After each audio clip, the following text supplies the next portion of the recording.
how some carriers give you so little for your older busted phone you just end up living with it?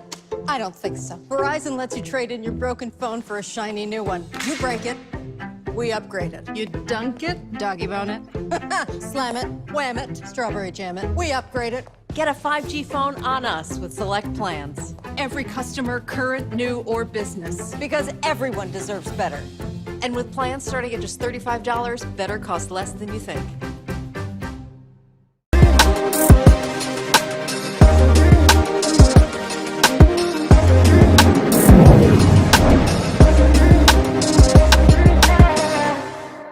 Every Tuesday, we, of course, are focused on our marketplace segment, where we like to focus on black-owned businesses. And so maybe you're one of the folks you need help branding your business. Now, my next guest has what you may very well need. It is, first of all, she has a marketing boutique agency. And Sierra, first of all, Sierra, pronounce your last name. Adobe. Adobe. Now, first of all, it's called the Adobe Group. Yeah. She's the managing member of the Adobe Group. And I ran to Sierra. We were in Atlanta for the Global Hope Forum. And she reminded me that we had actually run into each other previously. And she said I was really mean to her when I met her. I'm just joking. I'm just joking. I said you tried to play me. Go ahead and share the story. How? Okay. You were saying that my phone was dirty. You said my camera lens was dirty. And I had cleaned it right before I asked you for a photo op. And then fast forward 5 years later, we're coming with the same energy, you know? And I had cleaned I was like, okay, there he is. I'm going to remind him about how he tried to play me. And you inspired me and uplifted me the last time. So I did, you know, thank you for all your encouraging words. But you tried to play me about saying I had a dirty camera lens. And then your photographer tried to come at me too. Here's the problem. Yeah, because it was dirty. Here's the problem, okay? This always happens. This always happens. I need everybody who's watching to understand. People will take a selfie, and then this is what they'll do. They'll clean the back camera. Okay, let me help y'all out. If you're taking a selfie, cleaning this camera doesn't help. Right now on live clean television? That one. Again? No, I'm just saying. It's okay. No, I'm just telling you, to take a selfie, you gotta clean the front camera. The front camera. Cleaning the back and we got a picture of you looking just like that. First of all, if you guys want, you can find me on Instagram. I did record him giving me a whole lecture on how to clean the camera lens. Number one, I'm gonna hold my phone. Don't play me. It's not dirty. But he said that you need to clean it right before you take the picture. And we had talked, I think in that time, we had spoken for like an hour. And so I may have been touching the lens. We were exchanging. We were just talking. There you go. But it's okay. It's okay. I understand your request. Most people don't realize when they inadvertently touch the lens. And also, let me help y'all out. If your lens is dirty, don't do this with your thumb. That doesn't clean it. That actually creates more smudges. Look, I try to help people. This happens all the time, and it happens all the time. I keep trying to help them out. I don't know why they keep doing it, you know. And I had to, before we get to the interview, this one other guy, we took a picture the other day, and he insisted, like you, that I was wrong and his lens was clean. And so let me help y'all out. You know what? I'm just gonna do it one day, and then I want people to actually see what it looks like when you have like these streaks coming across your lens because of light. And and also, folks, if your photo looks foggy, you're not in San Francisco. That means your lens is dirty. So I'm just saying. All right. Yep. All right. Yes, it's a giveaway. If it looks foggy.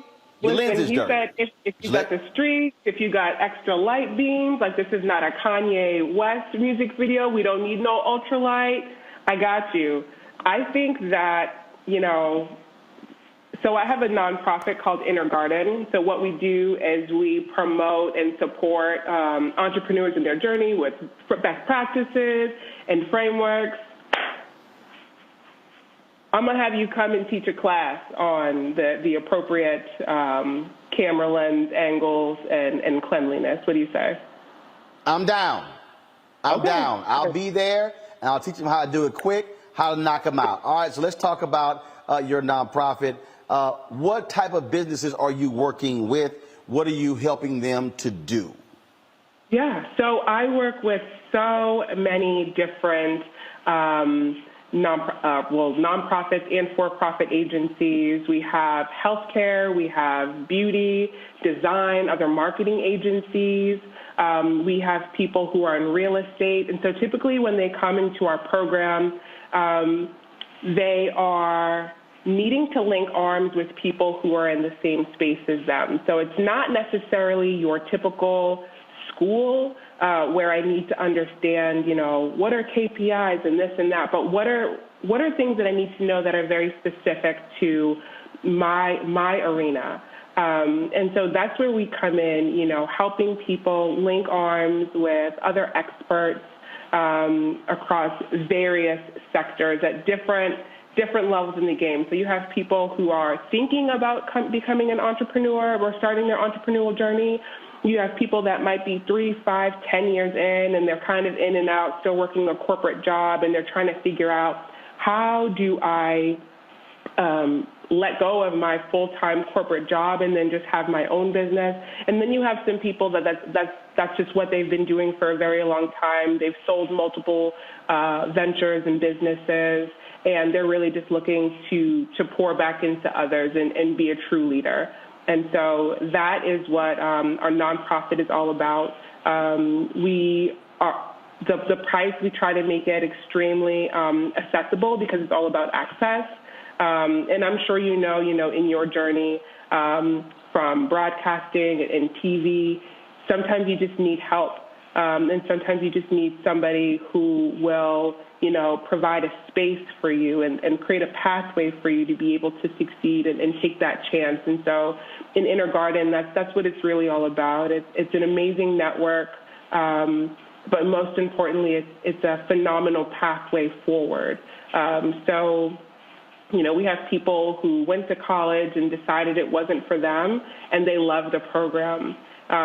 It's about a year-long program, and at the end, you do end up with a certificate. And so when I started it about 3-4 years ago now, I said I really want to rival some of the Ivy League schools with their business curriculum. This isn't like a 101 how to be an entrepreneur, and to be an entrepreneur you need a hoodie and a t-shirt and a hoodie and a laptop, and you need to have extreme burnout. At the end of the day, it's really all about creating a lasting legacy, something that you can continue to pass on, not just a business that you start and then at the end of the day all you've done is work and you don't have anything that's left. So with our partners, we talk a lot about life insurance. We talk about equity in your business. We teach you how to have conversations with your children about entrepreneurship and ownership, because it is something that's extremely important in the African-American community, and owning the block, buying up the block and making sure that your business is there. So that way your great-grandkids can say, my aunt owned that building, or my aunt had a marketing company that was here. That's what we want to help you do in Inner Garden. Questions from my panel. I'll start with Teresa Lundy. Hi, well, wonderful program. I think it is something that is absolutely needed. I am a fellow entrepreneur myself, so probably one of my questions is for those who want to get into this space, learn more about your work, where do they go and what do they do? Yeah, so if you want to be a part of Inner Garden, you would just go to www.inhergarden.com.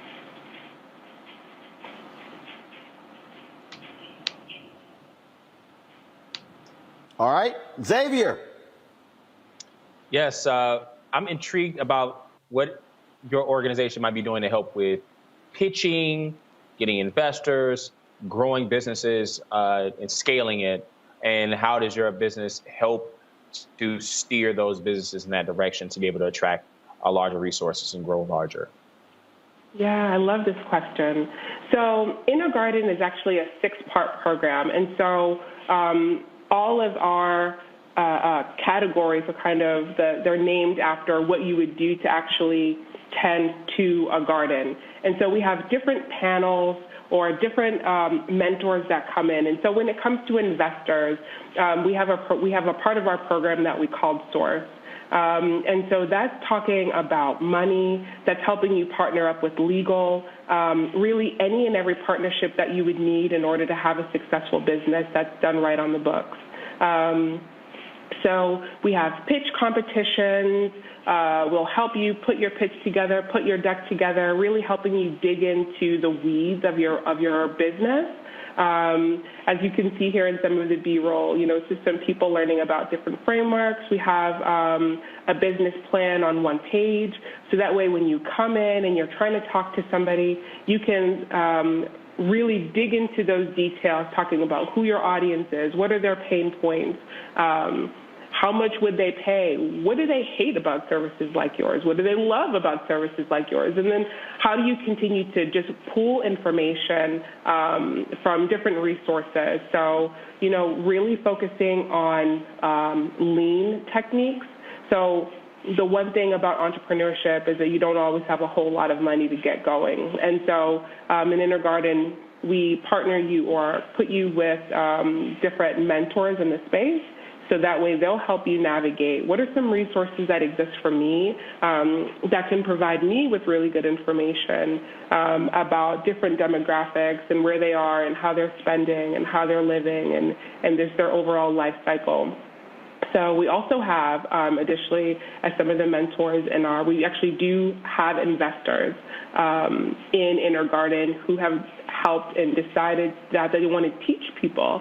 So helping you understand the language, what an investor is looking for, what it is that they're not looking for, and then connecting you with different people along the way. Hey, you might not be, don't pitch to me, but I do have 5 or 6 other people in my portfolio, or, a different resources that I may be able to connect you with. So that way, if you are looking to pitch and invest and scale, they'll really give you the nitty-gritty there. So really what I do is I just try to provide people with the most information and the best resources available. All right, Brianna. Great. Thank you so much, Sierra.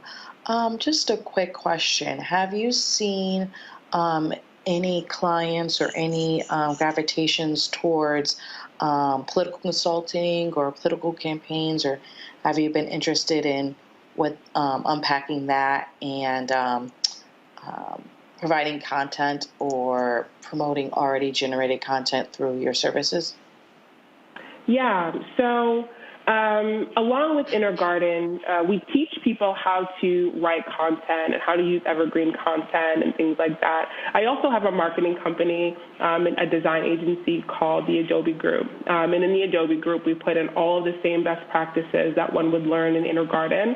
But Adobe Group is more of a one-stop shop. And so there we have copywriters, we have designers. We'll help you look at some of the analytics that exist for your content that you currently have, what's resonating, what's not, and then make sure that we can help you craft and create content that really resonates, whether it's short form or long form, email, social media, television. It's really just about creating things that are authentic, and that authenticity is always the baseline and a value add. We always want to make sure that we add value. And so working with different clients in various sectors, what is the value add? What are people looking for? What are your clients looking for? And what do you have that's special that you can offer up? I hope that answers your question. Yes, thank you. All right, then. Well, we certainly appreciate it. Again, if somebody's out there watching, where can they reach you? So you can find me at theadobigroup.com, ADAOBI group.com. And if you're interested in learning about, different educational materials, you can go to In Her Garden, INHER garden.com. All right, Sarah, thanks a bunch. Go work on that selfie game. Oh, you're a hoot. Thank you so much for having me. It's always a pleasure. I'll be seeing you soon. I'm going to reach out to you. He's going to be teaching in Inner Garden. All right, we'll do it. I appreciate it. Thanks a bunch. It's time to be smart.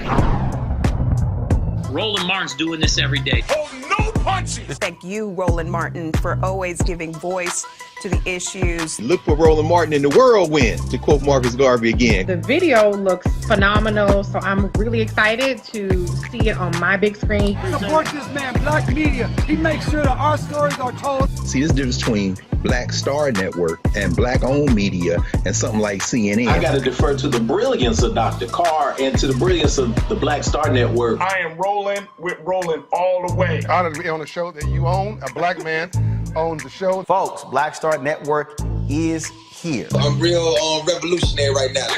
Roland was amazing on there. Stay black. I love y'all. I can't commend you enough about this platform that you've created for us to be able to share who we are, what we're doing in the world, and the impact that we're having. Let's be smart. Bring your eyeballs home. You can't be Black-owned media and be scared. You dig?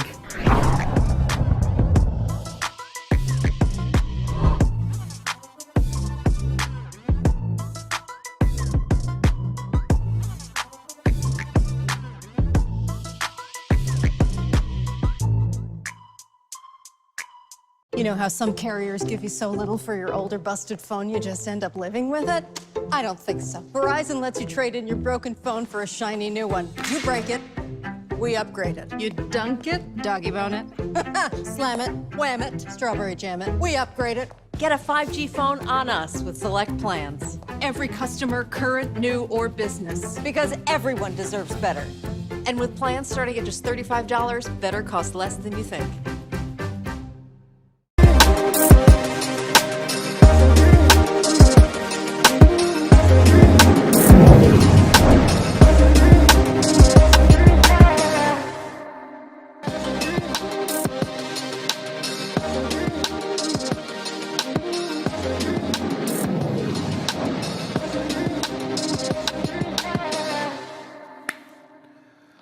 All right, folks, every Tuesday we have our marketplace segment where we feature Black-owned businesses doing some quite interesting things. We have a new sponsor for this segment. We want to give a thanks to the folks at Verizon for sponsoring this. And again, this is really about showcasing some amazing things that folks are doing. And so today, I want to talk about with this sister, Leland Sawyer. She has this amazing business out of Dallas, okay, where she is renting out these unique spaces for various events. I mean, they could be parties, they could be weddings, they could be anything. I follow her on Instagram, and I was following what she was doing, and I said, you know what, this is interesting and different because of how she's doing it, and somebody else may get the idea to do it where they are. She joins us right now from Dallas. Hey, how you doing? Hey, how are you? Good afternoon, good evening. God bless, depending on where you are in this blessed and beautiful world. Well, it's always good to see you, see the great smile of yours. So let's talk about, you were helping other entrepreneurs unblock their brains and helping them. Then all of a sudden you were like, you know what? I got an idea, I'm gonna do this as well. Talk about that. How did you arrive at this concept? Of course, it's called LAYD Spaces. So how'd you arrive at it? LAYD Spaces stands for Live All Your Dreams. It is a vision that manifested, that I created. Basically, I was doing these really unique concepts or spaces, always looking for an opportunity to create, take pictures. As an influencer, you're always looking for like a different backdrop or something. And then people started asking me to actually rent my space out So I was like, well, you don't have to rent it. You don't have to pay for it. You can just use it. Well, then people kept asking. So finally I decided to turn it into a business. And it basically just grew from there very organically. Word of mouth spread pretty quickly. And then I started just finding great spaces for people to, like you said, do birthday parties, engagements, proposals, a little bit of everything, pop-up shops, brand launches, and it's just grown tremendously. I'm really grateful for my community and all of the amazing clients who have spread the word. Now, the reason I find this to be interesting, my grandmother had a catering business. I worked with this since I was 7 years old, so I'm sort of used to events and catering and stuff along those lines. And what you did is you went after a very interesting space in the marketplace where we talk about events. I mean, it's typically, well, rent an Airbnb, rent the large room in a restaurant, or do it at a hotel. But and those prices are so unwieldy for some people. So you said, I got a different idea. It was actually birthed out of my loft in Los Angeles. So I started it there, and then people started wanting to do like office parties and gatherings and intimate dinners. And much like you said, you have the opportunity to pay a restaurant, thousands of dollars in order to hit a minimum, or you could come to my location and spend a couple $100s an hour. And the unique thing that I did is I quickly understood that people want a one-stop shop. So I have vendors and people in-house where they can do your balloon decor. We're able to do your table decor. We can actually coordinate the whole event. I have chefs, some of Dallas's top chefs, DJs. So everything literally is under one roof, which makes it extremely convenient for the client who's throwing her husband the 50th birthday. I had a client this weekend who's like, I have no idea where to begin. I was able to come in and bring all my vendors together under one roof and bring her vision to life. And he was blown away. And speaking of that, when I was visiting, I was in Dallas area, giving a speech at the University of Texas at Arlington, and I stayed the weekend, and I stopped by your place. And actually, and so this was one of the events. Y'all go to my iPad, please. Please go to my iPad right now. Thank you. And so this was one of the events, and you had this chef who put together this very unique menu based upon the life of this woman. And then, of course, folks, you had the open there, you had the food there, and again, the thing for people out there, your customers, again, they're looking for places that can fit their budget, that's not unwieldy. And again, you're looking at different. So you have 2 places in Dallas now? I do. Yes, I have 2 places ranging anywhere from 10 or 15 people to 30 or 35. And it's really just a niche. I don't need to serve everyone. I want to create an intimate environment for you, somewhere that doesn't seem too large. When you're in a big banquet hall, it's a space or a location that's too large, where with mine, it's very intimate. And in this experience, he actually was holding an experience for a young lady, and he was giving her whole life story through food. So Rufari Experiences, he created an evening where each course actually talked about her life. And then he came out and he shared her experience and how it applied to the meal. And then he paired it with a drink. It was absolutely incredible, honestly. How many events are you doing? First of all, are you 6 days a week, 7 days a week? How many events are you doing per month? Well, the really unique thing about my venue is that we also can do documentaries, photo shoots. We had the Perot Museum do a meeting here. So during the week, it's very intimate. If we do something during the day, it's 10, 12, maybe 4 or 5 people, depending on the event. And then on the weekends, it's usually a Friday night, sometimes 1 to 2 events on a Saturday. And then people like to do that Sunday brunch for their birthday. That's a very popular or typical theme for my guests. So on average, anywhere from 2 to 4, 2 to 5. And did you realize you were going to be this busy? I did not. And actually in the pandemic, I was more busy than anything. People were just looking for a place to come together because all of a sudden there were all these restrictions with COVID and all these limitations. And with us, we gave them a safe space because after each booking, we do a full clean, wipe, disinfect, sweep, mop of all the high touch areas. And so thank God we've never had a situation occur, and it gave people a safe place to still come together and still be able to create experiences. Questions from my panel. First up, Aisha Cross. Absolutely. I love that your location is built for the more micro crowd. My question relates to, we are obviously in a pandemic setting. Have you seen growth specifically around micro weddings or smaller events, just with that backdrop in mind, but also, you know, this style of organizing that you represent kind of getting a lot more attention these days? Absolutely. People don't have that big budget. Obviously, income has been cut and different things have taken place. And so now the biggest thing I get is, I'm looking for an intimate place to host this, but I don't have a big budget. That's the number one conversation that I have with people. So especially with the micro weddings, I was so busy. I had a young lady who did like a wedding of like 6 people. She's like, I just need a place with beautiful pictures with my mom and dad, my husband to be, and ended up creating this beautiful experience. So it is extremely popular and it is very much growing. Mustafa. Yeah, first of all, congratulations. I'm curious, what's the most unique event that you've done to date that's really memorable? Probably that Rufari experience. Honestly, I was blown away. And a lot of people don't understand with my events, I'm here pretty much every event. So I get to meet a diverse group of people. But I actually pitch in. I put on my gloves. I'm like, what do you need help with? And most chefs are like, what? Wait, you're the owner. Why are you helping me? And so I get to learn, like I roll my sleeves up. But with that experience, I've never seen someone actually tell a story with food where he researched her whole life and then presented it as her birthday gift to her group of friends. It was absolutely incredible. Georgia. As a businesswoman, what would you say is the most valuable lesson you've learned about business?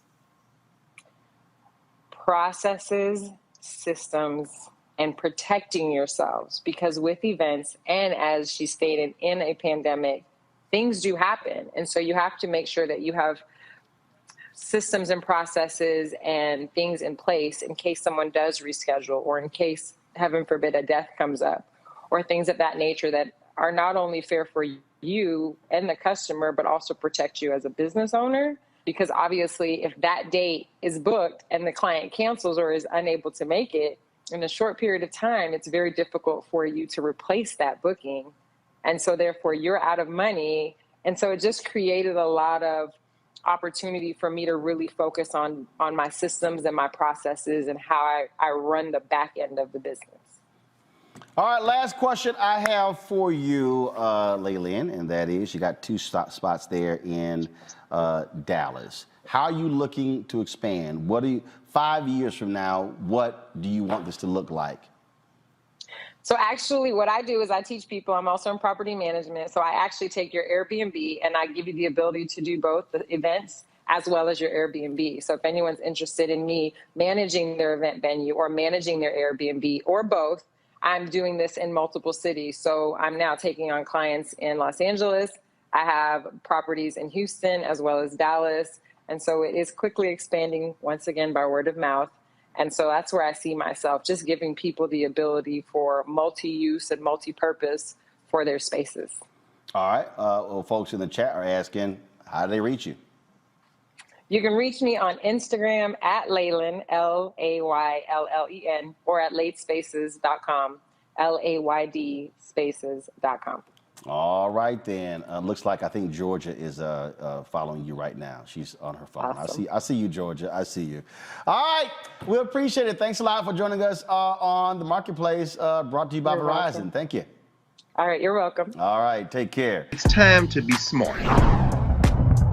Roland Martin's doing this every day. Oh, no punches! Thank you, Roland Martin, for always giving voice to the issues. Look for Roland Martin in the whirlwind, to quote Marcus Garvey again. The video looks phenomenal, so I'm really excited to see it on my big screen. Support this man, Black Media. He makes sure that our stories are told. See, this difference between Black Star Network and Black-owned media and something like CNN. I got to defer to the brilliance of Dr. Carr and to the brilliance of the Black Star Network. I am Roland with Roland all the way. Honored to be on a show that you own. A black man owns the show. Folks, Black Star Network is here. I'm real revolutionary right now. Like, wow, Roland was amazing on there. Stay black. I love y'all. I can't commend you enough about this platform that you've created for us to be able to share who we are, what we're doing in the world, and the impact that we're having. Let's be smart. Bring your eyeballs home. You can't be black-owned media and be scared.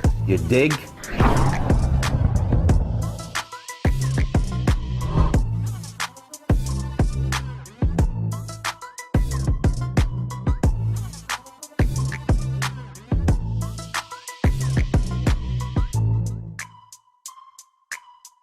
You know how some carriers give you so little for your older busted phone you just end up living with it? I don't think so. Verizon lets you trade in your broken phone for a shiny new one. You break it, we upgrade it. You dunk it, doggy bone it. Slam it, wham it, strawberry jam it. We upgrade it. Get a 5G phone on us with select plans. Every customer, current, new, or business. Because everyone deserves better. And with plans starting at just $35, better cost less than you think.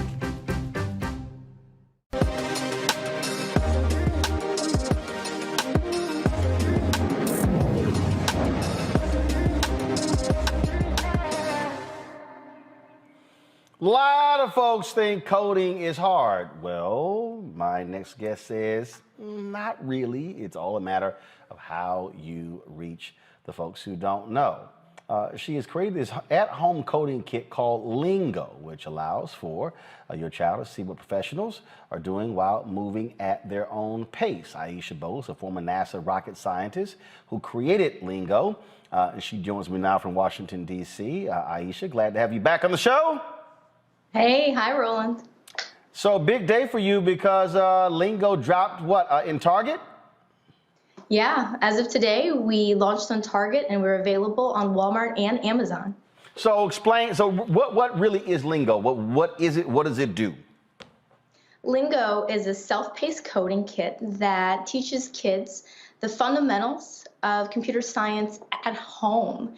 And as an added bonus, it features culturally relevant role models because, Roland, I went through my entire education without ever being taught by a Black woman once. And so that's a central focus of Lingo. We want to expose students to computer science in a way that's not boring for a change, and to get them excited about a potential career by applying their knowledge to something they see every day, the backup noise you hear in a car. So when you talk about that, because you say as you go. So how long is it? So let's just say you get the kit, and how long will a child be ready to code? And we say code. What does that even mean? What are they actually doing? So the Lingo kit includes self-paced online videos, which means that it doesn't require a parent in order for the student to complete the activities. So we hope that parents can actually maybe get some downtime, right? Go do something fun.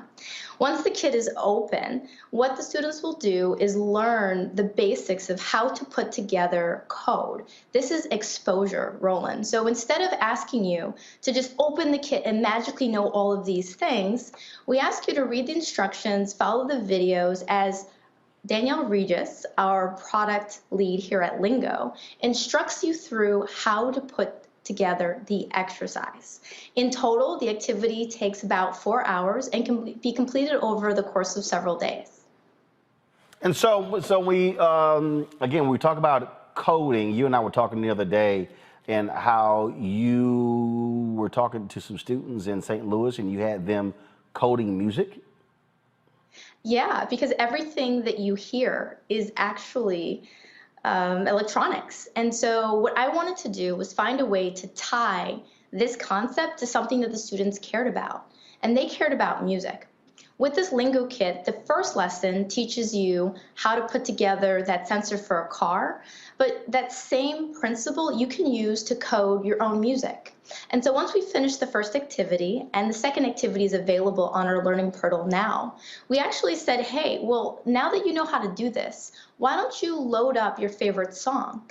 The kids were playing everything from Megan Thee Stallion to DaBaby and BTS within a matter of 3 days. And they were hooked. They've now gone on and further explored the music lesson. Some of them have even loaded their own music into the boards and are looking at how they can maybe become sound engineers. All right, then. Questions from my panel. Matt, I'll start with you. So the question I have for you, Ms. Bowie, is what do you find is the greatest impediment to access? Is it that people don't know how accessible coding can actually be and doable it can be? Or is it something else? Is it other institutional factors? Well, for me, the greatest impediment was not knowing anything about the field. I started my degrees in aerospace engineering with pre-algebra in a community college.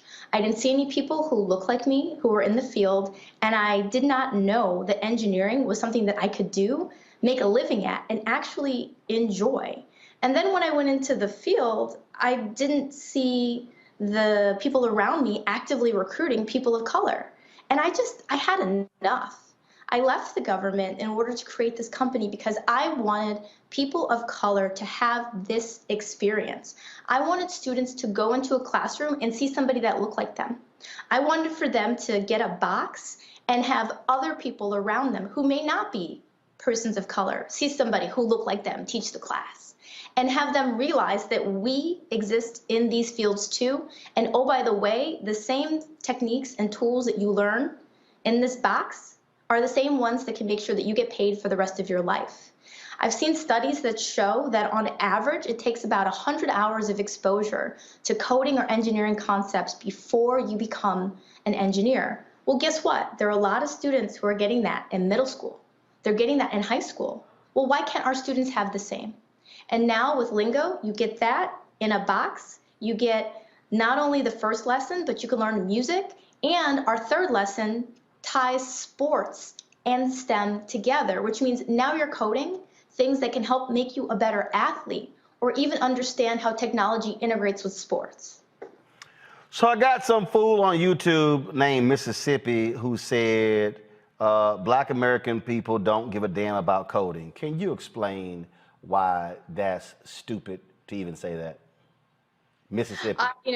Listen, I would beg to differ. First of all, it's no surprise. First of all, the person their handle is Mississippi. So, I mean, when you look at the education ranking of Mississippi, that says a whole lot. But Aisha, go ahead. Listen, I'm going to go ahead and beg to differ because I just got done teaching a class of 8th graders out in East St. Louis, and every single one of them walked away not only doing this kit, but wanting to learn more. I don't think it's that Black people don't care about coding. I think it's that the subject hasn't been taught to them in a way that was interesting. It took me until I was an adult to actually learn these things in a way that I thought was fun. And I just refuse for any more people to have that experience. So get a Lingo, explore Mississippi, and I think you'll find that not only do people care, but maybe you'll care too. Lee. Look, I love this, Aisha. I love the vision. I love your heart for people. I'm a pastor, and y'all know in the Bible it says, train up a child in the way that they should go, and when they're old, they won't depart from it. One of our challenges in all of this stuff, in educating our children and training up our children, isn't always the kids. Very rarely is the kids. It's the parents. How can you, like what you're doing, I'm sure you've thought it out because you already sound brilliant. How can we really almost like train the parent, to be able to train the child and get them connected so that they can get their kids interested in something like this? Yeah, so that was one of the things that we tackled when we created the box, because my team of engineers, most of whom are Black, did not have parents that could help us with the homework. So that was the first thing. We wanted to make sure that this allowed for us to teach our students. So we don't actually need the parents to finish these activities. The next piece is exposure. We have over 30 upward bound programs that are clients of Lingo. We are used by over 4,000 students in America right now in 6 countries internationally because we don't require the parents to invest in Lingo. And this is why when I was talking to Roland, I'm like, hey, look, I need you. I need your help because I am the only Black woman making educational product for middle school, high school, and university students right now that is sold in major retailers. And the majority of the people who we need to get this kit are our upward bound students. There are students who are in Mississippi, they're in Alabama, they're in Georgia, who by getting this kit, maybe they could do something a little bit different. And I'm not talking about going to college. I'm talking about learning something where you can make money at home. Because guess what? All those big tech companies, the Googles, the Twitters, the Facebooks, they didn't require that their employees have to even have a computer science degree. They just have to know how to code. So I refuse to allow us to get left out. I refuse to allow us to be in an environment where we don't see us anymore when we're engaging in these activities. And all I require is for the institutions, the organizations like the Bowie States, the Fayetteville States, who are working with us, the Southern universities who are working with us to push these kits into the hands of their students to work with us and to help. All right, then. Again, tell folks where they can get Lingo. People are going to be, of course, they're going to be looking for Christmas gifts and birthday gifts, and so let them know. Well, you can get Lingo on Target by typing in STEM Lingo Coding Kit, Walmart STEM Lingo Coding Kit as well, and also the same keywords on Amazon. If you'd like to get it directly from us, you can go to www.stemlingo.com in the bottom or hit me up on IG at Aisha Bose. All right. Aisha, we appreciate it. Thanks a lot. Thanks, Roland. It's time to be smart. Roland Martin's doing this every day. Oh, no punches! Thank you, Roland Martin, for always giving voice to the issues. Look for Roland Martin in the whirlwind, to quote Marcus Garvey again. The video looks phenomenal, so I'm really excited to see it on my big screen. Support this man, Black Media. He makes sure that our stories are told. See, this difference between Black Star Network and Black-owned media and something like CNN. I got to defer to the brilliance of Dr. Carr and to the brilliance of the Black Star Network. I am rolling with Roland all the way. Honored to be on a show that you own. A Black man owns the show. Folks, Black Star Network is here. I'm real revolutionary right now. Like, wow, Roland was amazing on that. Stay Black. I love y'all. I can't commend you enough about this platform that you've created for us to be able to share who we are, what we're doing in the world, and the impact that we're having. Let's be smart. Bring your eyeballs home. You can't be Black-owned media and be scared. You dig?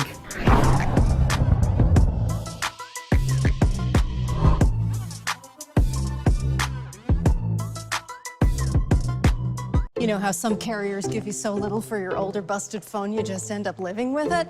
I don't think so. Verizon lets you trade in your broken phone for a shiny new one. You break it, we upgrade it. You dunk it, doggy bone it, slam it, wham it, strawberry jam it, we upgrade it. Get a 5G phone on us with select plans. Every customer, current, new, or business. Because everyone deserves better.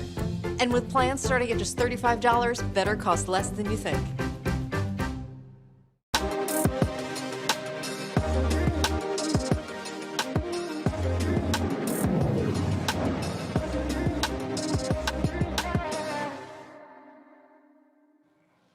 Family is a Black woman-owned company fighting to end menstrual inequality and provide organic and eco-friendly menstruation products.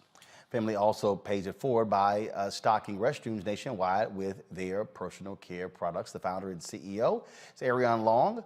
She joins us from Baltimore to share her journey and more about the company. All right, so when did this start? Hey, so I started a business back when I was 26 years old. I was having crazy periods and found out that they were linked directly to chemicals in the products that I was using. So that was back in about 2015, 2016.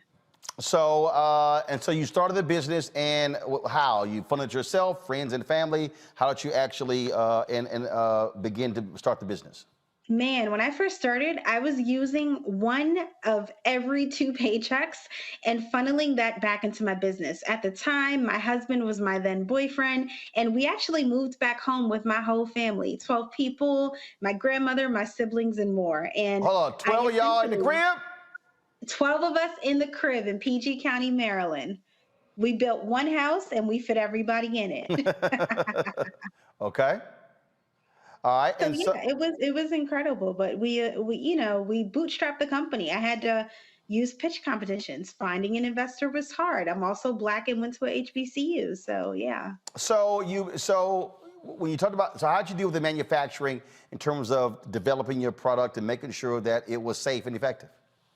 So it was crazy. I went to companies here in the US, but they would not work with me because they were working with the companies that put toxic chemicals in their pads and tampons. So we found a small family owned company that was growing organic cotton in Texas. And we found a manufacturer all the way in Rome, Italy, that was willing to take us on and make our overachieving products, which are 3 times more absorbent and 13% longer. So they're better for you and they outperform the others. So you started the business, and so how were you selling your products? Was it online? Were you in stores? hmm When we first started, we were shipping monthly period boxes so that every time a younger girl or a woman would get her period, she would have our products, chocolate, body scrubs, and we saw an opportunity to have more social impact. There are so many women who admit to finding themselves without these products in public or at work. So we quickly started manufacturing our own products, and then we started putting our individually wrapped pads in hotels and colleges and stadiums. So we essentially want to make sure that you can order the period care you need online, or if you find yourself in these public spaces, you have what you need, which is perfect because now states are starting to make this a law that feminine care is a requirement, and we're there to meet that demand. So how many units are you moving per month? How have you grown? Man, we've changed over 25,000 lives. We are a company that expects to net over $70 million in revenue in the next 2 years, and we're out here playing with the big boys. And I take it that is not necessarily something they want to see. And so how are you looking to expand the company? So, as we think about expansion, Femly is the premier company that's going to hold your hand from your very first period all the way through pregnancy, postpartum, menopause, and beyond. We want to be there for every stage of a woman's life cycle. You may find us at an NFL stadium or at a hotel, but when you need us, we'll be in stores or online, and we will just be with you for every step of the way. All right, questions for my panelists. Aisha, you're first. Absolutely. For off the top, Roland, I want to thank you for inviting her for this discussion. I find that these products are very interesting, and congratulations on your expansion and the work that you're doing thus far. Because I think that, in the 90s, we heard about toxic shock syndrome and the issues associated with wearing tampons for too long. Right now, there's an elevation of period poverty, not only as it relates to those who are incarcerated, who just don't have access to pads or tampons regularly, but also people who live in poverty, who are outside of the penal system, who cannot afford regular pad and tampon access. So acknowledging the fact that you're doing that work, but also looking at this more environmentally friendly, but also friendly to the body type of substance for an issue that women are going to have. Like, there's no way around having your period. What have you seen, and what actually sparked your interest in making this happen? Because there are options out there, not many like yours, but there are options out there. How do you, one, elevate this, the awareness of this product, but also what made you get into this to begin with? So I had this tumor that was linked to chemicals found in very popular products. And I did some digging and I found out that the FDA didn't require transparency of ingredients. They didn't require companies to disclose what was inside of them. And coincidentally, these same products that I was using, that millions of women use, were outliving the people who use them. They were filled with nylon and plastics, and when you throw them away, that could take 500 years to break down. So I knew that we needed to create something that was both eco-friendly and profited people and planet. The other thing is, we started the company, but in 2018, I found myself on life support. I lost my daughter Sage to stillbirth due to a doctor's error and not believing me and giving me the wrong antibiotic for an infection. And when I woke up, I realized that we weren't doing enough about health education for women too. The US right now has the worst rates for pregnancy in the modern world, and Black women are 3 to as much as 6 times more likely to die in labor. So what we're doing is not only providing a better product that works better for you and outperforms, we offer more products in each box. And then on the back, there's a QR code that women can use to connect to our health community, to connect with the brand, to learn more about us. So for us, it's a mission that matters, and it encompasses more than just period care. It's a movement that changes how we serve women, 51% of the world's population. Mustafa. Sister, I just want to say thank you so much for millions and millions of women across our country and hopefully internationally.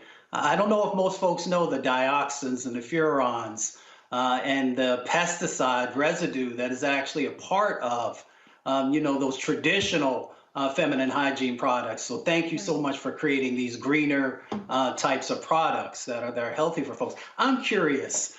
You have a phenomenal product. Where do you want to take it moving forward? Are there additional products that you're going to put into your overall portfolio? And also, as Aisha raised, we have so many sisters in the Caribbean, sisters in Africa, and so many other locations. Do you have a plan to also reach them as well?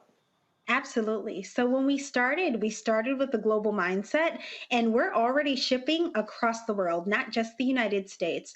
And as we think about expansion to better meet the needs of women, we've already designed additional products such as tampons and period panties and more that are dropping in a few weeks that sustainably meet the needs of women during their life cycles and more, that address period pain, that address some of their pregnancy symptoms and more, all holistically. So, the future is bright for us, and we believe that we can become the company that meets your needs wherever you are. Whether you're at work and you get your period and you might not have a pad on you, or you're rolling through Target, hopefully, and other stores like Whole Foods and more, or you're simply cruising online and want to sign up for yourself or your daughter for a period subscription to get it delivered every month on time, every time. We want to be wherever the women who need us are, and at every step, we want to have that impact and education and support them with wellness. All right, then. Ariane Long, CEO of Femly. We appreciate it. What's the website? Thanks, Roland. The website is femly.com. That is FEMLY.com. And you guys can use code wellness for 10% off your next Femly purchase. Thanks for having me, Roland. So it's femly.com, not femlybox.com. You can use either or, Femlybox or Femly. Okay. Yep. All right, then. We appreciate it. Thanks a lot. All right. Bye. Folks, Black Star Network is here. Oh, no punches. I'm real revolutionary right now. Support this man, Black Media. He makes sure that our stories are told. Thank you for being the voice of Black America, Roland. Stay Black. I love y'all. All momentum we have now, we have to keep this going. The video looks phenomenal. See, there's a difference between Black Star Network and Black-owned media and something like CNN. You can't be Black-owned media and be scared. It's time to be smart. Bring your eyeballs home. You dig?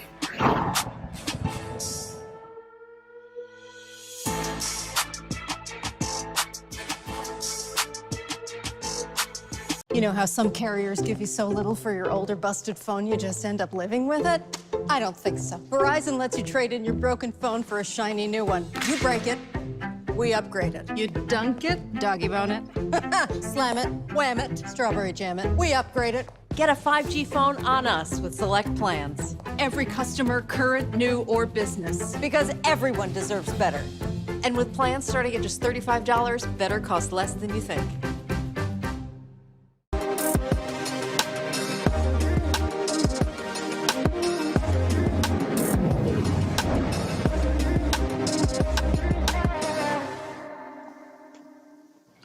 The pandemic caused many businesses to shut down. One Houston entrepreneur had to find a different way to survive. So when his club closed, he opened a grocery store. District Market Green Grocer is the first Black-owned grocery store in Houston, Texas. Joining us now is the owner, Robert Thomas. How you doing there, Robert? Hello, everyone. How you doing? Oh, good. It's so great to see you. And I love, love, love this story because you to me are showing the world really what an entrepreneur looks like, right? When life gives you lemons, you make lemonade. Let us know, what happened when the pandemic hit and you knew you had to shut down your club. What was the first thought that came through your mind? Of course, panic settled in on me, and confusion. I didn't have no sense of direction. I had no source of income. And then they told me I was non-essential. So I knew I wasn't even important anymore. So I was devastated. I didn't know what to do. Well, what's powerful to me about you is that you didn't let that stop you. And this is such a beautiful story to me because, once again, this is the beauty of entrepreneurship. You got, in essence, shut down your way of living. And the thing about entrepreneurship here, you don't get no direct deposit, right? You only eat what you kill. And if somebody comes and say you have to shut down your store, then as you mentioned, you or your club in this instance, you had no way of bringing in revenue. And so I guess what you did was did you survey the land and said, well, what business can I get in now that is essential? No, it didn't even come to me as a business idea at first. The way it started was, of course, it was so hard to get into stores, grocery stores and supermarkets. So it's to go to farmer markets and pop-up shops. And from there, I noticed that I started running into some good products. And of course, these pop-up shops have Black vendors, and seeing their farming products, their different things that they make by hand. And I'm wondering to myself, why aren't any of these products in any of the major grocery stores? And that was the beginning of this place here. Once I noticed that we don't have anything on the shelves. Wow. Nothing on the shelves. So that means that we're not part of the everyday American dollar that's being spent on a day-to-day, on a minute-to-minute, second-to-second basis. Everyone needs groceries. Everyone. Absolutely. Everybody does need groceries. And I remember at the beginning of the pandemic, people were going into the grocery stores and spending like drunken sailors. I mean, they were getting everything. Remember, they were getting everything they could get their hands on. But what I love about your idea here is that you tapped into a problem that is the case in the traditional grocery stores. I wish I could remember the statistic, but I have a friend of mine who is a chef, and he talks about how like a very, very minute percentage of all of those thousands of products that we see in grocery stores is even owned by Black business people. They're not coming from Black businesses. You saw an opportunity there for Black-owned companies that were producing great stuff to get shelf space, and you said, hey, I can create a store that does that for them. That was really a revolutionary thought. Yes, that's exactly what I had in mind. So at this moment, at this very time, I'm actually in my grocery store. So everything in here is from a Black vendor. So we have customers coming in. If they buy, I have a new vendor that came in today, his brother Muhammad. He serves, he makes loaves of bread. He's a Muslim. He makes, from the Nation of Islam, he makes bread, loaves of bread. I have a vendor that gives me eggs. It's awesome. It's coming together. Fruits, vegetables. I have a juice bar. I'm looking to get a Black vendor. He does toilet paper and paper towels. Black another vendor I'm going to be working with. He makes his own light bulbs. Wow. Yes. Now here's the I call it. It's definitely a blessing for me. Yeah. From doing these type of interviews, I've been on the news here at Fox, KHU11. I was in the Houston Business Journal. I talked to a retired not a congressman, city councilman here in Houston, Texas. He retired. He put me on his radio show. So from this, it's bringing me resources. And one of the best resources I connected with is this man. He's in the islands, and he's connected with the agricultural program that they have going through the Caribbean islands. So what they're looking for is a representative in the United States where we can get some of our brothers and sisters that farm abroad to get us good, natural, organic food over here. So I'm gonna have a program with him where he's gonna send me 40-foot-long containers of fruit and vegetables for me to become a major distributor in Texas. So I'm very excited about that. Like, it'll be far as your eye can see. I have produce. Oh my goodness, I love it. I love it because not only are you helping these Black businesses that would not be given the time of day in the sort of quote unquote traditional grocery stores, you're also helping the community because we know how difficult it is in terms of the problem of food deserts that we tend to face in Black communities. Here you are with healthy foods that you are giving people in the form of fruits and vegetables and your juice bar and all that. You're making it available where people can easily get it. So it sounds like it's a win-win for everybody. That's my agenda. We'll create a system where we all can win.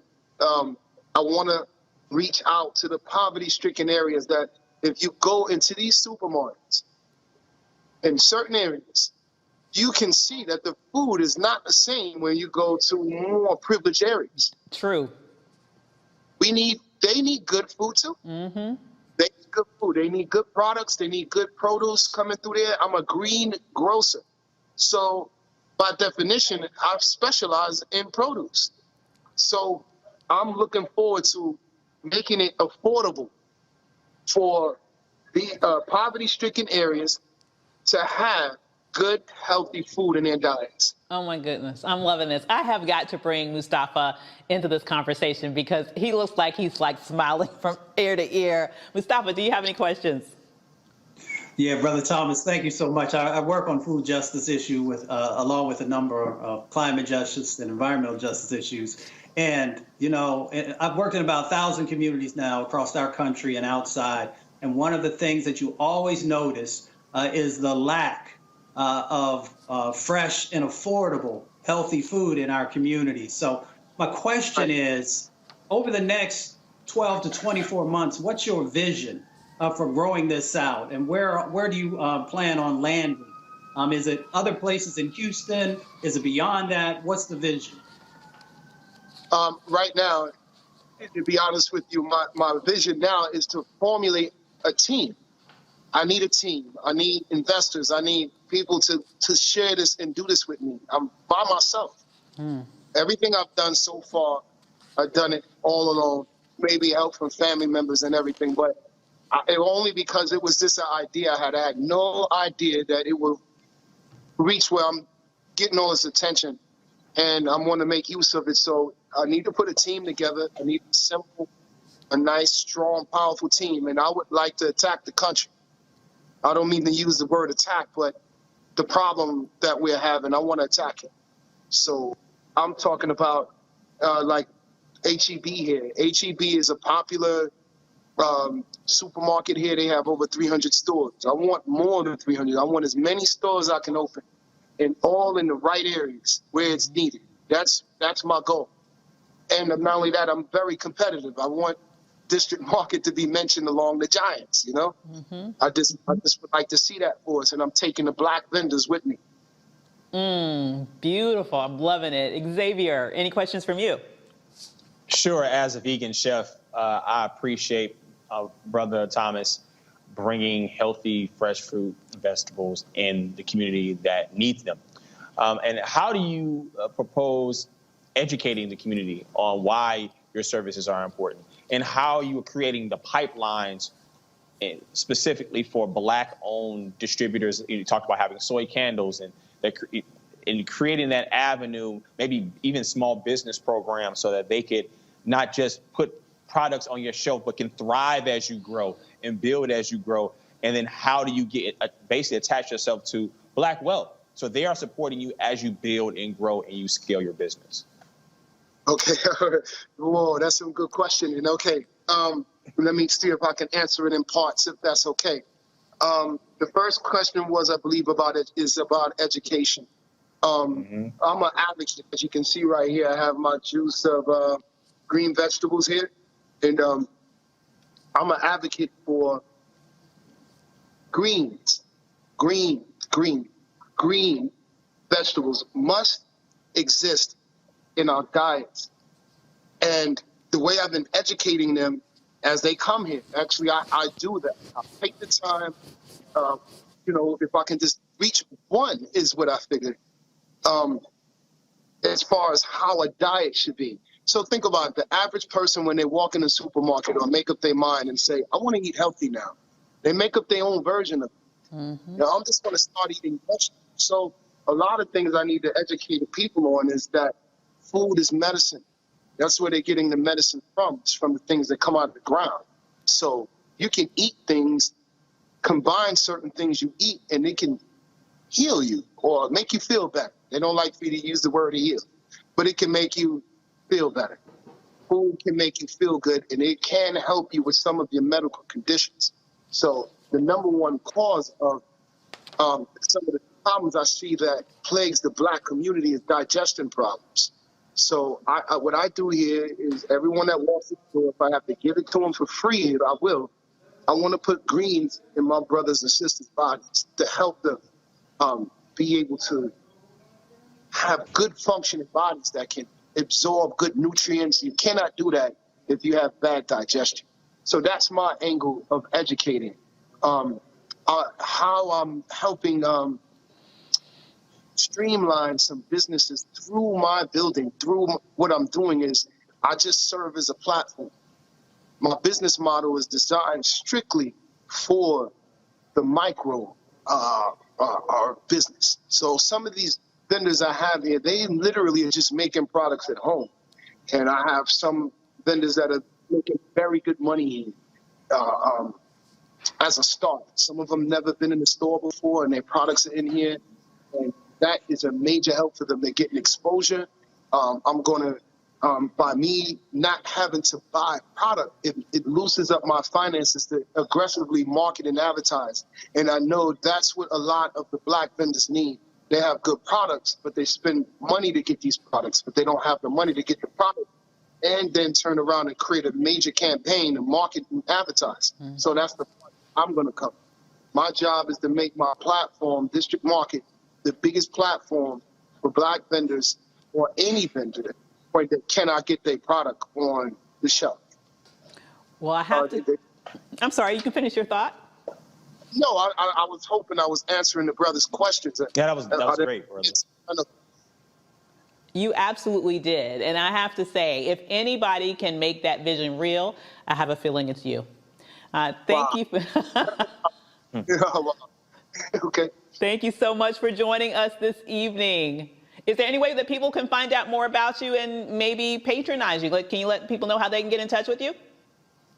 Yes, right now, the best way to reach me is through District Market, Greengrocer on Instagram and Facebook. You can message me. My team are very responsive. And my email is the same name, districtmarketgreengrocer@gmail.com. Awesome. Well, thank you so much. Thank you. Black Star Network is here. Oh, no punches! I'm real revolutionary right now. Support this man, Black media. He makes sure that our stories are told. Thank you for being the voice of Black America, Roland. Stay Black. I love y'all. All momentum we have now, we have to keep this going. The video looks phenomenal. See, there's a difference between Black Star Network and Black-owned media and something like CNN. You can't be Black-owned media and be scared. It's time to be smart. Bring your eyeballs home. You dig?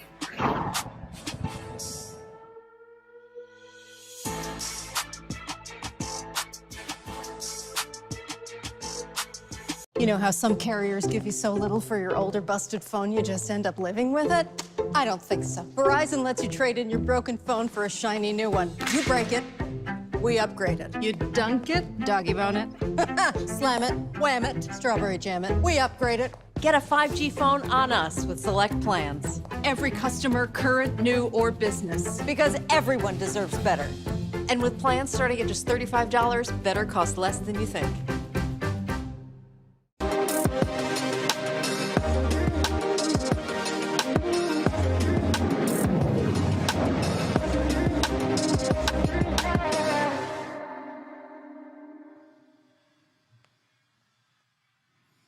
All right, folks. As I said, every single Tuesday, we focus on marketplace. Today, we're talking with a candle maker. She was not too particularly happy when she first started doing this, and so Bernadette Brown said, "You know what? Let me just go ahead and do it myself." She's a journalist, decided to focus on self-care. Now, she loves candles, but she said the ingredients were making her sick, so decided to make her own. That's why she has baubles and beeswax. How you doing? I'm wonderful, Roland. How are you? I'm doing great. So, how was it? How are these candles making you sick? What was the deal? So, when I first started, I love candles, but every time I would burn a candle, it gave me a headache. I was talking to a friend of mine who's a holistic health coach, and she said it's likely because of the paraffin wax and the phthalates that are in the fragrances that are in manufactured candles. And so I said, well, maybe I should just try to make them myself. Can't be that too, hard of a process, which I learned it actually is a very hard process. I started making them on my own and fell in love with it. And so did my friends and family, and a business was born. And it was great to actually create something. I deal in facts every day as a journalist. And so getting to use my creativity was wonderful. That led into soaps and skincare and all types of other products. Now, right, you're in Mableton, Georgia, and so you go from candles to skincare products. And so how has the business taken off? Business has been great. We took a little break during the pandemic, as a lot of businesses did. We regrouped a little bit, relaunched, and we've been doing wonderful. Getting, reviews back from our customers that they love the products, that they feel comforted and soothed and nourished. That is the goal. So we're doing wonderful. We're selling and adding products. The goal is to continue to add products to our offering and get more people to love the brand just as much as I do. Wow. Now, first of all, where can people get your candles and skincare products? So right now we offer our products online. You can go to baublesandbeeswax.com. You can also shop through our Instagram, Baubles and Beeswax, on Facebook as well. We will be adding more next year. We're looking to add a men's line, looking to possibly even grow into subscription boxes. The goal is, the product should be a tool for you, right? It should be part of your personal care toolbox. It's meant to trigger you to slow down and to take care of yourself. Because I know as Black women, we just don't. We're taught to just go and work, but we're not taught how to stop and relax and care. And it was something that was missing for me. And I've built a community, and I hope other people will join in this self-care movement. Questions from our panel. I'll start with you, Mustafa. Well, thank you for this and creating a product that doesn't impact, the environment or people's health. I'm curious, as we do more self-care and learn to slow down and be more efficient, are you thinking about franchising, or how are you helping other brothers and sisters who may be interested in starting something similar to be able to on their journey? When I started this, I found a lot of resources online and, books and authors, and people were very open to share their knowledge with me. And I feel strongly that I have to do the same thing. It's not simple. People think, oh, you just pour a candle and that's it. It's not that simple of a process. I'm happy to share my expertise. And the growth will be in normalizing the conversation around how we take care of ourselves, in moving from a guilty pleasure to an everyday practical luxury that we should be giving ourselves, this gift to ourselves. And hopefully with as we add more products and look to increase. I don't see it franchising, but because I love making the products, and so I do want to have my hands in it. The recipe formulation and creating that part is just a joy for me. But definitely adding employees and getting a bigger workshop, all that is in our future. Matt? Well, let me first say I wish you great prosperity. It looks like your products are incredible, and I appreciate all of the mindfulness and intentionality you've put into making them. But I have a simple question. I know what I'm getting Big Mama for Christmas, so if I order it, do I still have time to get it? That's my question. Sir, I got you. Yes, yes, and yes. You order tonight, I'm going to put it in the mail tomorrow. Perfect. All right. Thank you. All right. Well, we're going to have to get some of your candles. On Monday, I'm going to be back in the studio debuting our new studio. We're going to be showing everybody what it looks like. And so I think might want to put some of the candles on the shelves there. So hopefully. I got a box coming to you. It's the dynamic collection because I think that pretty much sums you up. Okay. Dynamic. Well, I appreciate it. So, look, congratulations on this. Did you give up journalism completely to focus on being an entrepreneur? I have not. Facts first for me, and I still love storytelling and leading my team. I'm just able to, devote time in other places, and it does fuel me. So, still a journalist, entrepreneur as well. All right. Sounds great. Well, Bernadette, congratulations. Good luck. Thank Again, you. bobblesandbeeswax.com. Folks, y'all go check it out. We appreciate you joining us on Marketplace presented by Verizon. Thanks a lot. Thank you. Folks, Black Star Network is here. Oh, no punches! I'm real revolutionary right now. Support this man, Black Media. He makes sure that our stories are told. Thank you for being the voice of Black America, Roland. Stay black. I love y'all. All momentum we have now, we have to keep this going. The video looks phenomenal. See, there's a difference between Black Star Network and Black-owned media and something like CNN. You can't be Black-owned media and be scared. It's time to be smart. Bring your eyeballs home. You dig?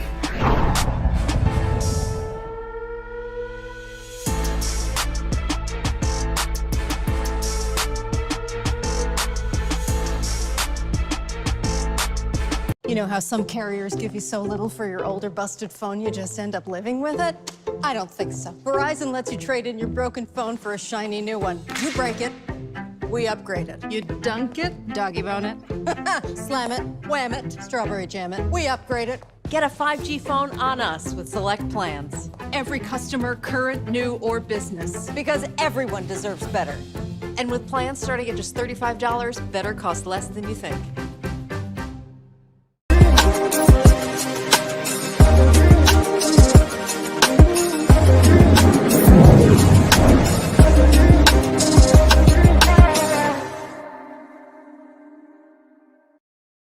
All right, folks, with the on again, off again mask mandates, people, should they go in, indoor restaurants, sit outside, what do? Man, it makes for a real difficult for a lot of industries, but especially our restaurant industries. They've been having one hell of a time since COVID hit last year. Joining me now is Marcus Davis. He's the founder of the Breakfast Club in Houston. And so many different restaurants have been struggling. A lot have gone out of business. Many of them have been shuttering leases. And so, Marcus, let's talk about this. How have you had to constantly deal with just the ebb and flow and the up and down, mask, no mask? Can you be open, limiting, spacing, all the stuff all the problems that COVID has given restaurants? You know, one of the things you have to know as an entrepreneur is that my papa used to say, if you stay ready, you don't have to get ready. And I know it's hard to deal with COVID, but you have to understand that at any moment, anything can change. And the mindset that I've had since January of 2020, even as deep as December of 2019, which is something's about to happen. Something very well could happen in our city, in our state, in our nation, and you've got to be ready for it. And you roll out, what I share with entrepreneurs, you roll out things as far left as possible and as far right as possible, each scenario, each way, and try and prepare yourself accordingly. So in short, to answer your question, just thinking about what the potential are, not being deceived by the days where things look like it's changing, but being prepared for what may happen tomorrow, even though I'm experiencing what I'm experiencing today. I'll give you examples. And so, the mask mandate is now being placed, is back in place here in DC. But not only that, in Illinois, they're now requiring everybody to be vaccinated to even come into restaurants and bars and indoor places. We're seeing in New York City, and so now we're moving towards that. How is it for you there in Houston, and how are you managing that? You got some folks who are acting a fool, losing their mind, cussing out restaurants, saying, how dare you ask folks for vaccination cards? But then you got others who are saying, hell, I want to be safe, but I want to go out and eat. So, you have to consider what's at stake. And I know there are a lot of folks talking about liberty and about life, but those are the things that are actually at stake. Your very life is at stake. So your loved one's life is at stake. Your liberty, you have no liberty if you are no longer in the land of the living. So you have to keep that in mind. As an entrepreneur, again, I just pay attention to what's happening in the marketplace. I pay attention to what our customers need. I pay attention to what my staff needs, and I try to operate accordingly. And that's not to say that it's not challenging. That's not to say that it's not tough. That's not to say that it's easy. You ask what's it like? It's like deja vu.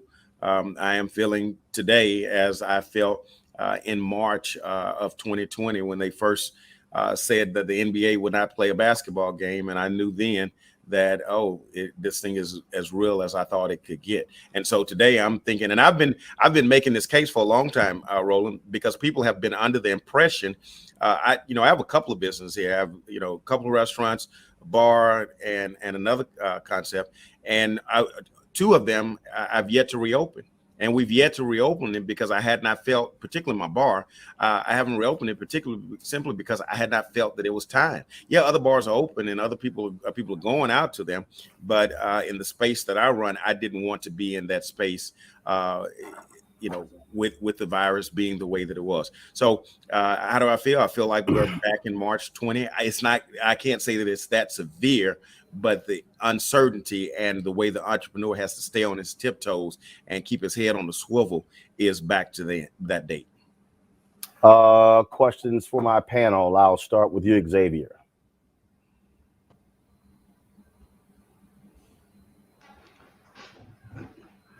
When to stop, and how are you dealing with employees and morale, and maybe some of the other legal issues that you face in terms of running your business?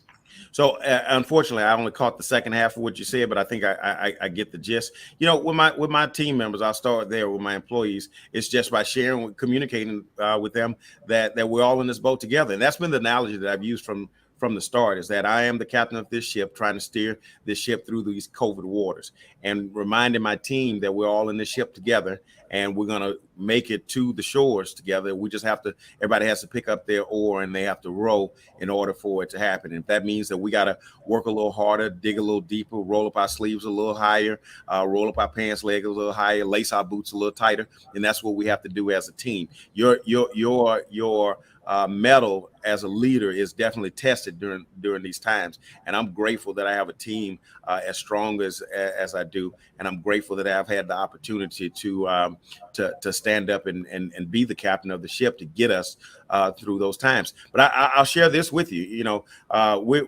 This fall makes 20 years in business, and one thing I can honestly say is that the other 19 years of being an entrepreneur helped pave the way for the moment that we're in now. You got to remember, I'm in that dirty South, baby. I'm in that third coast. So I've been through everything from Hurricane Ike to Hurricane Harvey to Tropical Storm Allison, and then all the stuff along the way from the Enron debacle to the 2008 crash. So as an entrepreneur, I made sure that I learned from each and every moment that we had in the life of our business, and use that as a way to prepare for the next one. You mentioned legal, you mentioned a couple other things. After Hurricane Harvey, I gave speeches about the importance of making sure your books were in order, making sure that your CPA is on point, making sure that your legal counsel, your legal representation is on point, and making sure that your insurance is up to par. Because those weren't things that I was taught in the early days of business. I learned them along the way, and I'm fortunate that I learned those lessons.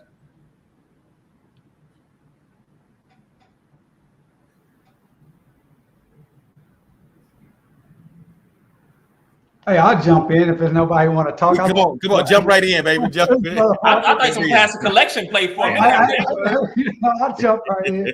Hey, man, good to talk to you. Heard about your restaurant. I got two questions. One, as far as my business and with my teams, we've been able to just work all remotely. We're still all working remotely. Obviously, you cannot do that as a restaurant.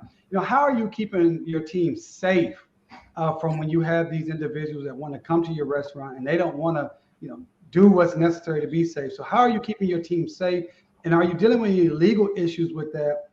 If you require your team to have vaccinations, et cetera? That's my first question. My second question, as a proud black bald-headed former football player, vegan, want to know when the vegan items are coming on that menu so I can never. Don't talk to see Roland. Don't let him influence you, man. I understand where y'all coming from, but come on. I've been to the Breakfast Club. Never. I'm talking to the entrepreneur. This is your show, but it's his restaurant. Never. All right, let me answer your first question. How am I keeping my team safe? By being who I am, by being a taskmaster. I walk around and we put the rules in place, the regulations in place, the protocols in place, and I let my team know that, hey, this is for all of our safety. I've got some folks who've been with me for a number of years. I've got some 10-year plus team members that are. I've got some team members that are 70 and above. I've got some team members that have had or still have pre-existing conditions, and I share that. If we're going to operate as a team, then we have to operate as a team. We have to look out for each other's best interest, and that means, one, we protect each other with our mask on, and it also means that, two, we make sure that the guests are operating the way we ask for them to operate. And being a family-friendly restaurant where it's a whole lot of hugging and laughing and touching and all that kind of good stuff, it gets a little hard. And I've had to, remind some of the team members, hey, we got to make sure that we stay safe because we got to be here tomorrow for these same people. And, and it's worked. The question about vaccination, we found out how we could get all of the things that our team needed from masks to vaccination to tests. We found out how we can get those things, make them available for our team. And we did just that. And fortunately, we were able to get the majority, the lion's share of our team to participate. We didn't mandate it inside of the store. We asked for cooperation, and for the most part, we got cooperation. Now, with regard to the vegan question, never. I think I froze. Yeah, you did freeze. I think that was my impersonation of me of my screen freezing. Never. Well, when people freeze, they don't look so nice. You was looking so nice. I was like, what the fuck is gonna say? I tried to tell you. Hey, Xavier's a vegan also. I've been a vegetarian for over 25 years. Vegan. I was gonna ask you, are you vegetarian or are you vegan? I'm vegan. I've been vegan for 5 years. Okay, got it. Yeah, 25 years. So I had to ask. It's a great restaurant. I want to support Black-owned businesses, but I had to ask. I got to tell you, you had 5 years before. I mean, you had 15 years before you went vegan. I'm just saying. Trust me. The lines are down around the block for the Breakfast Club. They ain't missing. They ain't missing your money. Well, see, that's the thing. Now that I know the brother, maybe I can get him in a line. I don't want to be. Hell no. And let me just make sure we're clear on this, right? I have 2 vegan restaurants here in Houston that I visit on a regular basis, right? That I eat at. Love the food. Absolutely, positively love the food. And I want to let them do that thing, right? And I go there and support them.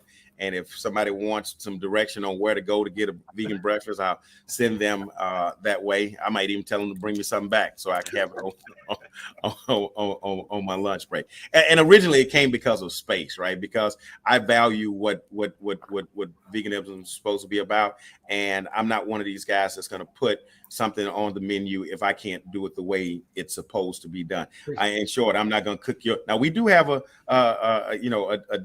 not going to cook your tofu hash on the grill where I just got the bacon off of, and because we don't have the capacity, the space to do that, then we just keep it. We just keep the bacon on there. Plus, ain't nobody buying that damn tofu.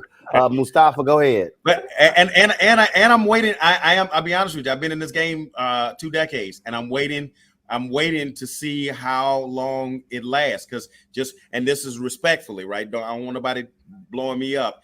I've seen everything from the South Beach to Atkins and every 2-3 years over the last 20 years, someone has said, you need to add this to your menu. And then the next 2 years, they're like, oh yeah, I'm not doing that no more. So, but this one seems to be a little bit more sustained. So, well, that's never going to beat bacon now. I mean, I know that.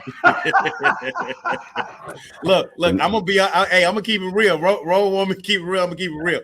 In our first couple of years of business, people ask me, man, when you go get something light on there, something heart healthy.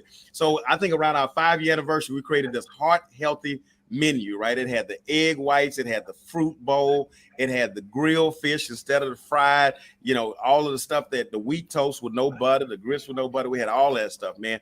We made that menu, did a whole big PR campaign about it. That menu's still sitting behind my cash register, dusty as hell. And the one brother that kept asking me when was I gonna put it on the menu, he walked in the store. I said, look what I did just for you. He ordered exactly what was on there. By the time I got to his table, he had extra cheese and extra butter on everything.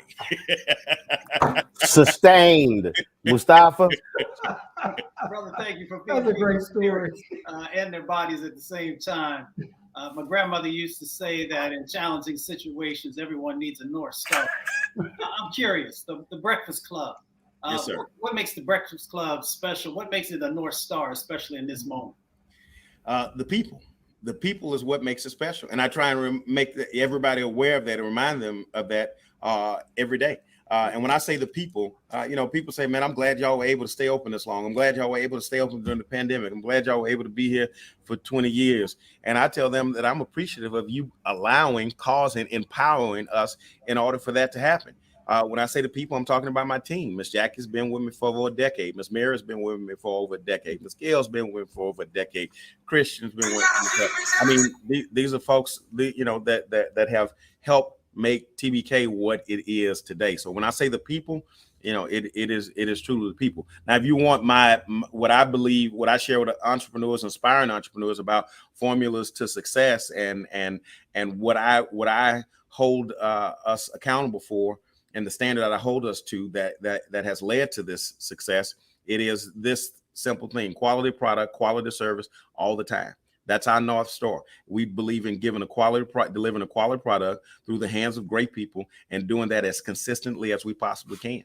And I challenge any entrepreneur, if you do those things, I challenge you to show me your lack of success in whatever industry there is, unless you're cussing folks out, but then that ain't great service. But you know what I'm saying? Those are the things that I believe have made the difference in the life of TBK. All right, look. Well, I can't wait. I can't wait to get back to Houston to have some pancakes, grits, hard scrambled eggs, and bacon. I don't give a damn what DeMario thinks.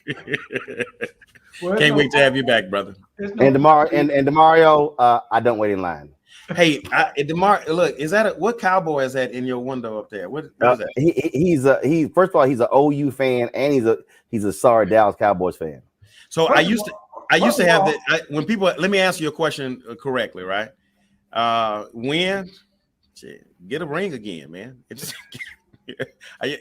Y'all ain't got a ring. Wait a minute. Now you're not talking down there in Houston when y'all ain't won anything to Texas. Hey, look, when I was a fan of football, when I was a fan of the NFL, the Pittsburgh Steelers, baby. Holler at me when you get that extra ring, right? Oh. There's only 2 teams in the league with 6 rings. Only 2. Hey, but let's just say this. Roland said I'm a football, I'm an OU fan, I'm an OU former player. He's an A&M guy. Same thing. We whoop them all the time. We're still whooping them. And the Dallas Cowboys are doing pretty good this year. Hey, look, and hold up. Last time A&M played OU, who won? Oh yeah, it was A&M. In 2012, okay. Y'all won in 20. No. Who won? 1 in 20. Who won? Y'all won the last time. Oh, that's okay. That's the only count. I'm trying to figure out what your protest is. 20 more times. Man, you better go eat some bacon. Never won a championship. Hey, the Cowboys are doing well. They are doing well, and I believe this might be the year. After 25 years, it won't. Roland, just statistically, it may be the year. I mean, come on, brother. They've sucked for 25 years. This may be the year. I got my shirt in the closet. Don't worry. Pull it out. They gonna suck. They gonna suck 26 years.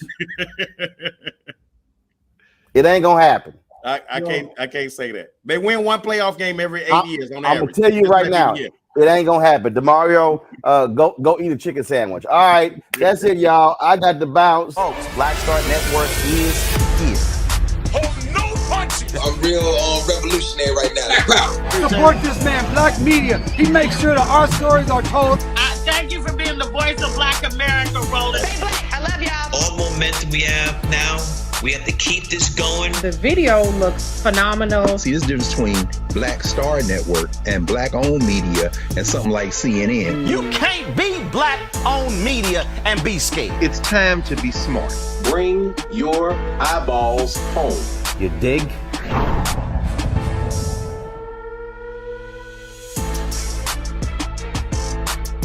You know how some carriers give you so little for your older busted phone you just end up living with it? I don't think so. Verizon lets you trade in your broken phone for a shiny new one. You break it, we upgrade it. You dunk it, doggy bone it, slam it, wham it, strawberry jam it. We upgrade it. Get a 5G phone on us with select plans. Every customer, current, new, or business. Because everyone deserves better. And with plans starting at just $35, better costs less than you think.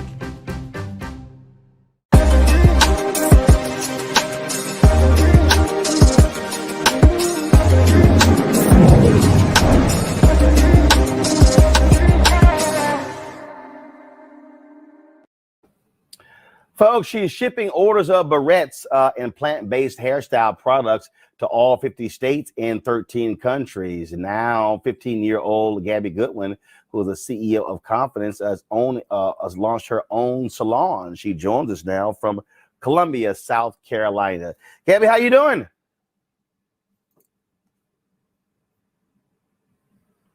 Can you hear me? I can. Sorry, I was muted. I'm good. How are you? All right, then. So first of all, before we get to the salon, let's talk about, what you've already been doing. When did you actually start your business, and when did you start selling products? We started Confidence, which was originally known as Gabby Bose, in February of 2014, when I was 7 years old, and then we've now been in business for almost 8 years. Wow. And so how did it start? It started honestly off of a Twitter rant. My mom would go to the store every 2 or so weeks buying different barrettes that wouldn't stay in my hair. And she was very frustrated and not only losing money, but also wasting time, not only going to the store, but also doing my hair for 15, 20 minutes before school. And then she would drop me off and I would be picked up with bows lost and my hair just looks an entire mess.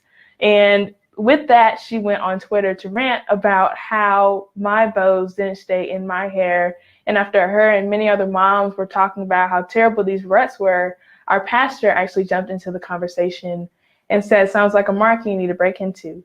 And my mom told me I was about 5 years old when this idea came up. And obviously, one, I didn't want to, get in trouble or continue to get in trouble for losing my barrettes. But I've also always wanted to inspire people, and especially girls. And I saw this as a way to do that. So I nagged my mom into creating a barrette and creating a business, and the rest is history. So you did that, and y'all been growing the business. And look, you're shipping to 50 states, 13 countries. How are you doing revenue-wise? Yes. How many employees do you have? Yeah, so for the past 3 or so years since I've was in the 6th grade, our business has made 6 figures. So I've kind of coined the hashtag of 6 figures by the 6th grade. And we've right now, especially in 2021, prioritized employees and hiring people.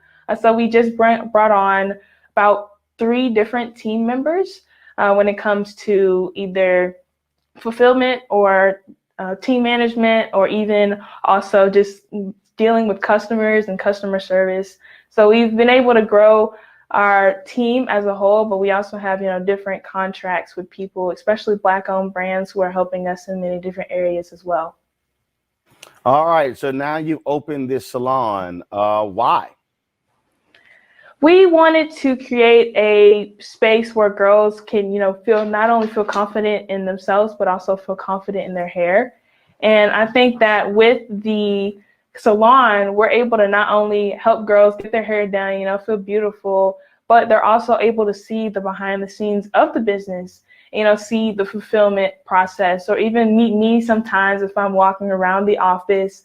So we really wanted to create a place where girls can get their hair done, because I know that there's not really many little girl salons, because it does take a lot of work, but we were able to create a space where girls can come, have fun, but then also learn about business or just see what's going on behind the scenes and just have the whole confidence experience. All right. Questions from my panel. I will start with you, Teresa. Yeah. Hey, Gabby. I really honestly don't have a question, but I just want to say I'm very, very proud of you. It does take a lot of ambition, a lot of creativity and vision.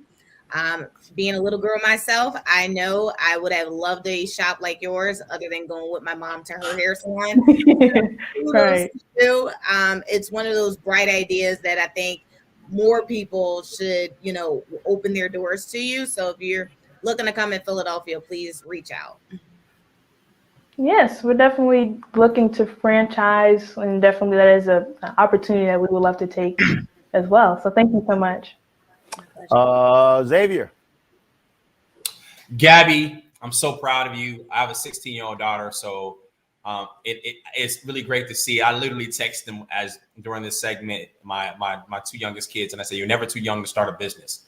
You've been in business for 8 years now. In your beginning of your journey, did you expect following your vision would then give jobs to people and impact their families and communities and create pathways and being a great Black woman entrepreneur? Yes, I've always seen that inspiration or aspiration, I guess. I've always wanted to be able to, do that, and not only, be a light in my family, but also in my community around me and just around the world as well. So I definitely really wanted to be able to create jobs for people, be able to inspire girls who look like me and help them know that they can do whatever they want to do. It doesn't matter, how old they are, or how, if they're Black or not, or just there's many stereotypes that I feel like a lot of Black girls go through, especially in the workforce, and especially, if you're a young entrepreneur, you can go through a lot. But I wanted to be able to show girls, and still want to this day, that they can also be CEOs just like me. And we've not only been able to do that, by selling our products, but we also have an academy, our Mommy and Me Entrepreneurship Academy, where we have over 50 girls who are selling our products under our brand. So they have their own business and they're learning different entrepreneurship skills. And through that, we're able to help them, grow out of their shell like I did through entrepreneurship, and just help them learn things that they can, use when they grow up and either work in the workforce or work for somebody else, or even start their own businesses and work for themselves. So I definitely wanted to be able to create opportunities for many different people, and I'm glad that that's becoming a reality. Mustafa. CEO Goodwin. I like the way that sounds. What has been the greatest lesson that you've learned in the time that you've been leading your organization? The greatest lesson that I've learned is just to be confident in myself. I mentioned before that my confidence has blossomed through entrepreneurship. And before everything kind of got big, or our business started to gain traction, I was really shy growing up, and I didn't really want to talk to people that I didn't know, or I was just really quiet. And in business, you have to be the opposite of that. You have to go out of your way and talk to people, especially at, vendor shows. And we started that route early, going to vendor shows, every single week. And through that, and also doing interviews, speeches, I was able to kind of grow out of my shell and really be the person that I am today. And I'm glad that I've been able to do that and learn, because, if I didn't have entrepreneurship as my, outlet for my confidence, I wouldn't have been able to, know how to speak in front of people, or how to be confident in myself, especially as a young Black girl. And also just another thing that I also came up with, this is a quote that I came up with when I was probably about 10, and it is no, it's just an abbreviation for next opportunity. And I've been able to also learn that because, you know, even though I may be young, I may be cute, and people want to support me, there were a lot of no's heard, you know, in this process. And there still are no's that I hear on a consistent basis. But I've always learned that, or I've learned over time that even if you hear no, that doesn't mean it's the end of the world or the end of your business, but it can be, you know, a next opportunity for your big yes that you're waiting for. All right, then. Well, Gabby, certainly congratulations. First of all, where can people go online to see your products? Yes, you can go to gabbybose.com. That's on the screen. It's GABBYBOWS.com. We are also in some online retail stores. You can go to bloomingdales.com, target.com, and we'll be partnering with Macy's.com next year. But then there's also different retail stores or local beauty supply stores around the world that you can also find on our website too. All right, then. Gabby Goodwin, CEO of Confidence. We appreciate it. Thanks a lot. Thank you so much for having me. Folks, Black Star Network is here. I'm real revolutionary right now. Support this man, Black Media. He makes sure that our stories are told. Thank you for being the voice of Black America, Roland. Stay black. I love y'all. All momentum we have now, we have to keep this going. The video looks phenomenal. See, this difference between Black Star Network and Black-owned media and something like CNN. You can't be Black-owned media and be scared. It's time to be smart. Bring your eyeballs home. You dig?